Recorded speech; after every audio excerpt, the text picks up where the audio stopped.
एक बात बताएं, आप सबके साथ बैठा ना करो। बैठने उठने में भी ना स्टेटस बढ़ता या घटता है? बोलो हाँ या ना। कैसे? आप शराबियों के बीच में बैठ जाइए, आप भले शराब मत पियो, मैं आपको शराबियों के बीच में बैठा हुआ मिल जाऊं, भले मैं शराब नहीं पी रहा हूं पर मैं बैठा हुआ मिल जाऊं, तो थोड़ी देर के लिए आप क्या समझेंगे? अरे महाराज जी शराबियों के साथ बैठे हैं, लेते होंगे। कहां दिमाग जाएगा? सीधा लेते होंगे। मतलब मैं सिर्फ बैठने से शराबी हो गया कि नहीं? बोलो हाँ या ना। आपका बेटा शराबियों के संग यदि बैठता है, भले नहीं पीता, पर समाज की नजर में वो शराबी माना जाएगा। भाई इसके संबंध शराबियों के साथ हैं, उठना बैठना शराबियों के बीच में, पीता जरूर होगा, भले ना पीता हो। संगत से गुण आते हैं, संगत से गुण जाए। आप वैश्या के कोठे से निकल आए, आप भले उससे राखी बंधवाने गए थे किसी वैश्या से, लेकिन आप उसके घर से बाहर निकल आए और कोई आपको देख ले, फिर आप ये सिद्ध ना कर पाएंगे कि मैं राखी बंधाने गया था। जमाना निकलता हुआ देखेगी तो यही कहेगी गड़बड़ है। क्या प्रभाव पड़ रहा है? संगति का। आपको वैश्या के साथ किसी ने देखा नहीं, सिर्फ उसके घर से निकलते हुए देखा है, तो क्या प्रभाव पड़ा कि आप गलत हैं। और आप किसी मंदिर से निकल रहे हो और कोई देख ले, भले आप पूजा ना किए हो, भले आप कुछ ना किए हो, मंदिर से बाहर निकल रहे हैं, लोग कहेगा भाई बड़ा सज्जन है, कम से कम भगवान के द्वार पर तो आता है। आप यहाँ आए हैं सत्संग में, भले कथा ना सुने, पर कथा से बाहर जाएंगे, कोई आपको देखेगा तो कहेगा आप कथा सुन के आ रहे हैं, आप अच्छे हैं भाई, आप कथा सुन के आ रहे हैं। तो कुसंग में आपकी कीमत कम होती है, सत्संग से आपकी कीमत बढ़ती है। संगत से गुण आते हैं, संगत से गुण जाएं। बताओ जीवन में संगत का प्रभाव कितने % पड़ता है? मैया बताओ संगत का प्रभाव जीवन में कितने % पड़ता है? बेटा आप बताओ संगत का प्रभाव कितने % है? हाँ कितना? भैया बताओ, आप कुर्सी पे बैठे हो, कितना? आप बताओ मैया, आप बताओ मेरी माँ, कितने % पड़ता संगति का प्रभाव? 5%? 5 और 0 लगा रही हो 50%। आप बताओ। जीवन को बनाना और बिगाड़ना दोनों संगति पर निर्भर करता है, इसलिए संगति का प्रभाव 50 नहीं 101% पड़ता है प्रभाव सत्संग का, कुसंग का। आप सत्संग से जुड़े हैं तो आप अच्छे अच्छे विचार आएंगे, आप कुसंग से जुड़ जाएंगे आपके विचार गंदे हो जाएंगे। संगति मायने रखती, इसलिए आप सबके साथ उठा बैठा ना करो। आप ये देखा करो कि आपके संग उठने बैठने के लायक कौन है। जो गंदी बातें करते हो आप उनके साथ क्यों उठते बैठते हैं? आप भी गंदे हो जाएंगे। क्यों बात करें आप उनसे जो गंदी बातें कर रहे हो, जो गलत राह पर हैं? अब चोरों की संगति आप करने लग जाएंगे तो आपको क्या ईमानदार कहा जाएगा? आपको भी अरे चोरों के साथ हैं, चोर हैं। संगति अच्छा। आपके बच्चों को देखा करो वो किसके साथ उठते बैठते हैं। इसलिए संगति बहुत प्रभाव छोड़ती है। संगति कैकेयी मां बिगड़ गई संगति से, दुर्योधन बिगड़ गया संगति से। को ना कुसंगति पाई न साई, कुसंगति पाकर कौन नहीं बिगड़ा? एक का नाम बताओ। संगत बहुत बड़ी चीज है। सोनार के घर का कचरा भी बिकता है, आपके घर का कचरा बिकता है?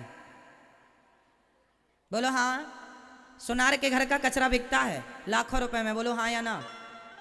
जहां सोनार बैठ के ना सोने की कटाई करता है, आभूषण बनाता है, तो सोने का काटने में जो उसके रेसे गिर जाते हैं, कुछ कण गिर जाते हैं, जिसमें उसका जो कचरा होता है वह लाखों का बिकता है।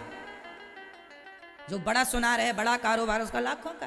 तो सोनार का कचरा भी लाखों का है और तुम्हारा कचरा फ्री में नहीं लेने को तैयार है कोई। तो संगति, कचरा भी सोनार के घर का है तो कचरा भी कीमती है। संगत से गुण आते हैं। संगति उस कचरे ने सोनार की तो लोग कचरा भी कीमती हो गया। तो संगति से गुण आया ना, संगति से गुण गया ना। अच्छा ये बताओ, सोनार की तराजू में यदि मक्खी बैठ जाए तौलते समय सोना, तो बताओ वो मक्खी 2000-5000 की तो हो गई कि नहीं? भाई कितने रुपए तोला सोना है? माना कि 50,000 रुपए। क्यों मैया 50,000 है कि कम है? ज्यादा? भैया अभी अभी लेके आई हो हा? क्या रानी हार बनवाया आपके पति देवता ने?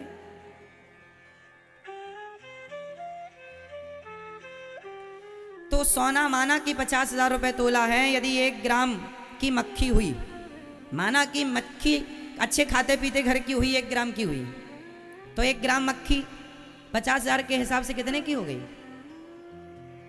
है ना? 5,000 की हो गई? होगी मेरी माँ? और यदि आधा ग्राम की मक्खी हुई तो 2500 की तो हुई। तो मक्खी यदि सोनार की तराजू में बैठ गई तो वह 2500 की हो गई, कीमत उसकी बढ़ गई। और वही मक्खी आलू टमाटर की दुकान में जाके तराजू में बैठी रहे, है उसकी कोई वैल्यू?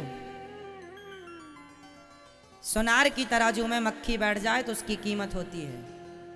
और आलू टमाटर की दुकान में यदि मक्खी बैठी रहे तराजू में, कोई कीमत नहीं। तो संगति है, सोनार की संगति मक्खी कर ले तो उसकी कीमत। तो आप भी संगति करेंगे, इसलिए कहता हूं अपने बच्चों को कथा सुनाया करो, कहता हूं कि अपने बच्चों को संस्कार दिया करो, कहता हूं अपने बच्चों को अपने भारत के महापुरुषों का, स्वामी विवेकानंद जी का, गुरु गोविंद देव जी का, गुरु नानक देव जी का, मीराबाई का, नरसिंह मेहता का चरित्र सुनाया करो, महापुरुषों की बातें सुनाया करो, महापुरुषों की वाणियां सुनाया करो। संस्कार बनेंगे मेरी माँ। यदि को संग में पड़ गए सिर्फ जाएगा जाएगा, आएगा कुछ नहीं। संगत से गुण आते हैं, संगत से गुण जाए, लोहा जड़ा जहाज में पानी में उतराए। इसलिए महाभारत का युद्ध कुसंग के कारण, कुसंग में पड़कर दुर्योधन ने महाभारत लड़ा। अच्छा ये बताओ, महाभारत में कर्ण ने किसका साथ दिया? पांडवों का या कौरवों का? जोर से बोलो। कर्ण ने किसका साथ दिया? किसका? कौरवों का। दुर्योधन का साथ दिया कर्ण ने। जबकि कर्ण किसके पुत्र हैं? किसके पुत्र हैं? कुंती के। अच्छा ये बात कर्ण को पता थी या नहीं कि मैं कुंती पुत्र हूं? ये बात पता थी या नहीं? महाभारत के समय पर पता थी कि नहीं, ये बताओ। महाभारत जब कर्ण लड़ रहे थे उस समय कर्ण को पता था कि मैं कुंती का पुत्र हूं या नहीं? उत्तर दो। पता था या नहीं? पता था। भगवान ने महाभारत युद्ध के पहले कर्ण को बता दिया था कि तुम पांडव पुत्र हो, तुम कुंती पुत्र हो, तुम पांडवों के बड़े भाई हो, बता दिया था। भगवान ने कहा था कि तुम पांडवों के पक्ष से युद्ध करो, पर उस कर्ण ने कहा मैं पांडवों की ओर से युद्ध नहीं करूं। अच्छा एक प्रश्न है, उत्तर दो। कर्ण ने कौरवों के पक्ष से युद्ध करके सही किया कि गलत किया? उत्तर दो। कर्ण ने कौरवों के पक्ष से दुर्योधन का साथ देकर कर्ण ने सही किया या गलत किया? आप उत्तर दो। सही किया? आप बताओ। सही किया? आप बताओ। कर्ण ने सही किया दुर्योधन का साथ देकर या गलत किया? सही किया? आप बताओ। आप बताओ। सही किया? आप बताओ। आप बताओ। सही किया या गलत किया? आप बताओ। पीछे वाली मैया,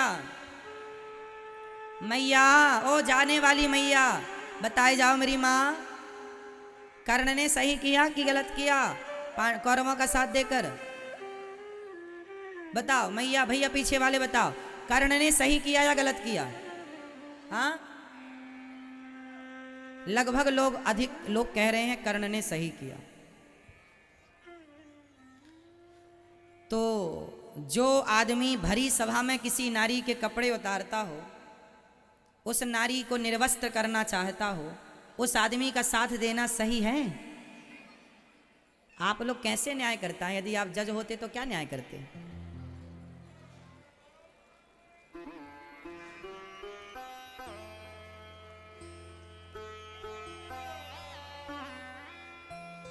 आपका न्याय गलत है। मैया को जगा दो, थोड़ा न्याय हो जाए। जागो मेरी माँ, यहां तक खर्राटे आ रहे हैं।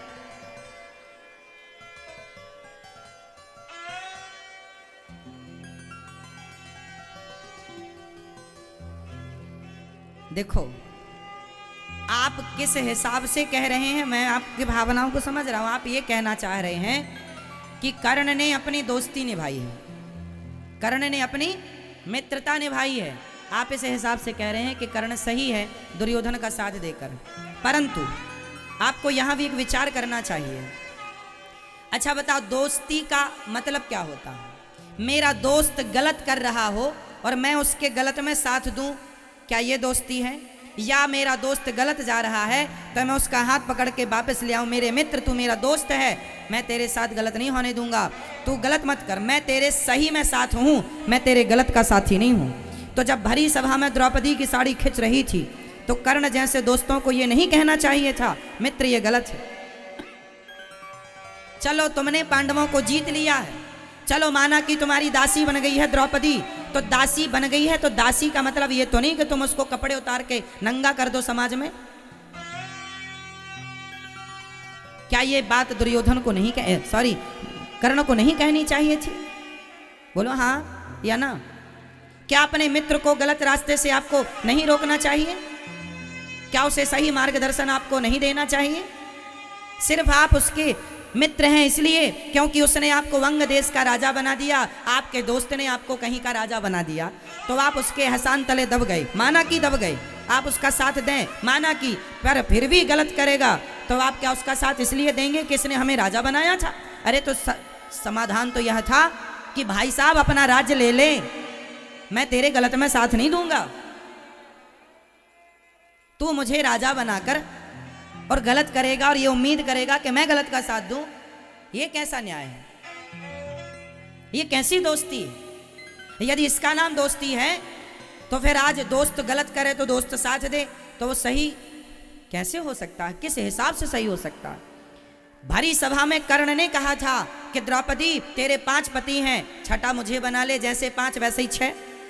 क्या ये बात कर्ण जैसे महापुरुषों के मुंह से शोभा देती है? बोलो, शोभा देती है साहब? आप कह रहे हैं कर्ण ने सही किया, मतलब आप ये कह रहे हैं कि जो भरी सभा में एक नारी के कपड़े उतारता है उसका साथ देना सही है। आपका तो यही मतलब हुआ। नहीं, कर्ण का कौरवों का साथ देना गलत था, कर्ण को दुर्योधन का साथ नहीं देना चाहिए। हाँ, साथ देना चाहिए अच्छे कामों में। छोटी मोटी गलती, छोटी मोटी बुराई चलती है साहब, छोटा मोटा चलता है, पर भरी सभा में आप एक नारी का अपमान कर रहे हैं, उसके कपड़े उतार रहे हैं और फिर आप साथ दें उसका, ये सही कैसे हो सकता? चलो ये भी ठीक है, भगवान ने समझाया कर्ण तुम पांडवों के पक्ष से आ जाओ, भगवान की बात नहीं मानी कर्ण ने, मानी भगवान ने कहा था तू पांडवों का साथ दे या फिर युद्ध मत कर, या तो पांडवों का साथ दे वरना दोनों पक्ष से युद्ध, सरेंडर कर दो अपने आप को, दूर चले जाओ, किसी के पक्ष से युद्ध ना कर। नहीं, मैं करूंगा क्योंकि मैं धनुर्वीर हूं ना, मैं दिखाऊंगा कि मैं कितना बड़ा धनुर्धर हूं, अर्जुन को मारूंगा। हे कुंती माता आई बेटा मुझे मेरे बेटों की भिक्षा दे दे। हाँ माँ, तेरे 5 बेटे रहेंगे जिंदा, क्योंकि कर्ण की इच्छा थी, इतना ईर्ष्या थी अर्जुन से कि वो अर्जुन को मार करके अपने आप को सर्वश्रेष्ठ योद्धा बनाना चाहते थे। मतलब सर्वश्रेष्ठ नाम मेरा हो, इस चाहत में ना वो भगवान की बात मान रहा है, ना वो धर्म की बात मान रहा है, ना वो गलत काम करने से अपने आप को और अपने मित्र को रोक रहा है। ये कैसी परिभाषा है भाई साहब मित्रता की? ये परिभाषा है। इसलिए कर्ण को भगवान की बात माननी चाहिए थी या नहीं? बोलो हाँ। विदुर जी, महाभारत के युद्ध में बताओ विदुर जी ने किसके पक्ष से युद्ध किया? जोर से, जोर से। विदुर जी ने किसके पक्ष से युद्ध किया महाभारत में? जोर से। किसी के पक्ष से नहीं।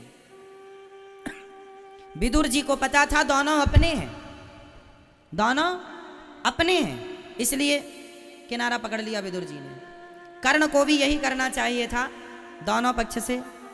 इसलिए जब पितामह भीष्म सेनापति बने ना, तो भीष्म पितामह ने कहा था जब तक मैं सेनापति हूं कर्ण युद्ध नहीं करेगा। आपको पता है 10 दिन तक कर्ण युद्ध से वंचित रहा। जैसे ही भीष्म पितामह को बाणों की सैया पर लेटे, उसके बाद गुरु द्रोणाचार्य जी को सेनापति नियुक्त किया दुर्योधन ने, तब फिर कर्ण को साथ में लिया दुर्योधन के दबाव पर। और जब गुरु जी गए तो कर्ण को सेनापति नियुक्त किया गया। मतलब कर्ण अच्छे आदमी हैं, कर्ण दानवीरों में श्रेष्ठ दानवीर हैं। कर्ण जैसा दानी न भूतो न भविष्यति, कर्ण जैसा दानी कोई नहीं है। पर कर्ण जी से जो गलतियां हुई हैं वो गलतियां आपसे ना हो। गलतियां क्या हो गई? एक बात बताएं, कर्ण की ये कथा ये शिक्षा देती है कि जीवन में कभी किसी के एहसान तले दबना मत। जीवन में कभी किसी के एहसान तले दबना मत, क्योंकि आज के लोग दुनिया में आपको एहसान तले दबाकर आपसे गलत काम कराते हैं। दुर्योधन की तरह पहले तो एहसान तले दबाते हैं, राजा बना देते हैं आपको अंग देश का, ये ले लो, लाखों ले लो, करोड़ों ले लो, फिर मेरे लिए तुम गलत काम करो। क्योंकि अब आप तो ले चुके हैं, तो जैसा कहेगा करना पड़ेगा। पर ये गलत है। इसलिए कहता हूं, मेहनत का कमाओ, मेहनत का खाओ। धन्ना सेठ बनने की चाहत में किसी के एहसानों तले दब मत जाना, नहीं कल को वो जैसा कहेगा नाचना पड़ेगा आपको।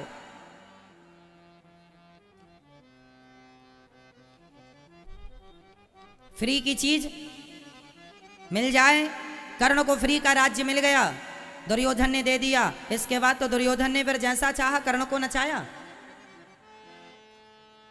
वो कर्ण नाचते रहे। क्यों? क्योंकि कर्ण के अंदर भी लालच था कि मैं राजा बन जाऊं, बना दिया। राजाओं के बीच में बैठने का अधिकार मिल जाएगा। पर फिर भी आपको इस कथा से यह सीखना है कि आपके पास जितना है उतने में संतुष्ट रहो, और दुर्योधन जैसे गलत लोगों का साथ मत दो, सत्य के साथ